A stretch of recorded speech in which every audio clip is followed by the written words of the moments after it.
Барлығыңызға сәлем, құрметті оқырмандар. Бүгін сіздермен бөлісетінім қалталы бауырсақтың рецепті. Таңғы асқа немесе сорпалармен қосымша тағам ретінде жеуге болатын өте дәмді тағам түрі. Балалар да ұнатып жейтін болады. Соңына дейін қараңыздар. Сіздерді қызықтыратынына сенімдімін. Ең алдымен қамырын илеп аламыз. Бір кеседен артығырақ ұн, оған 2 ас қасық сұйық май құямыз, 1 шай қасық тұз саламыз. Және де салқындаған қайнаған суменен қамырды илеп аламыз. Бұл жерде судың мөлшерін айтпадым. Әркімде әртүрлі сортты ұн болуы мүмкін, сол себепті жұмсағырақ қылып, бешбармақтың қамырындай қылып илеп алсаңыздар болды.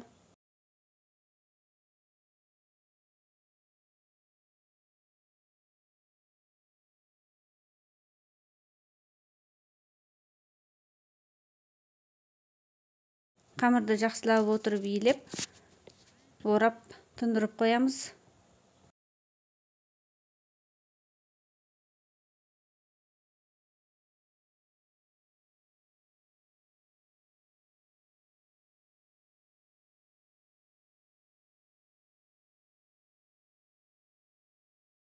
Содан соң салмасын даярлаймыз. Бізге салмасына 2 түрлі сәбіз және де көк бұрыш, көк пияз, картоп және қияр керек болады. Барлығын жіңішке етіп туырап аламыз. Содан соң табаға май құйып қыздырамыз. Алдыменен көк пиязды салып, иісін шығарып аламыз, қуырып иісін шығарып аламыз. Көк пияздың ақ жерін істетеміз.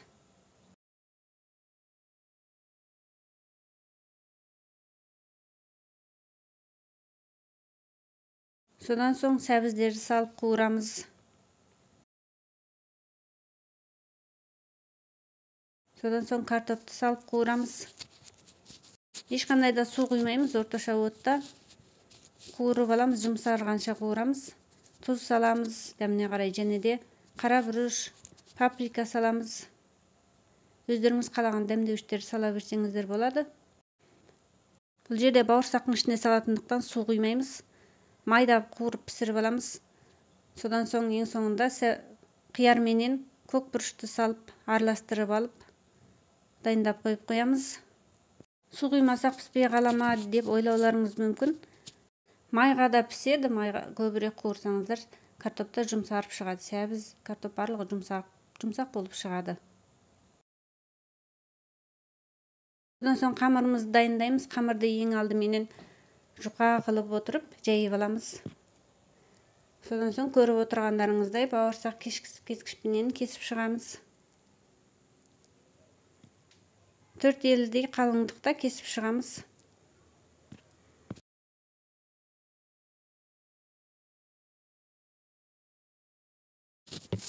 Содан соң ортасына май жағамыз.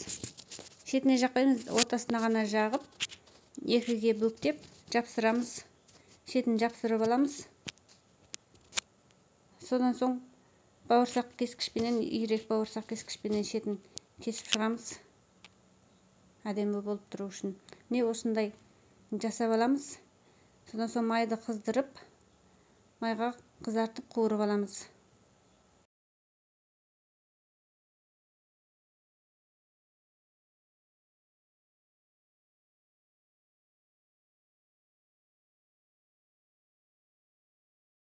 Содан соң барлығын пісіріп алған соң, арасына салаттарымызды салып шығамыз.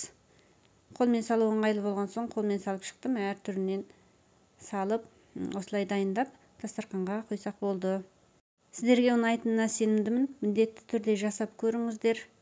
Егерде соңына дейін қараған болсаңыздар, лайк басып, каналыма жазылып, қоңыраушаны басып қойыңыздар.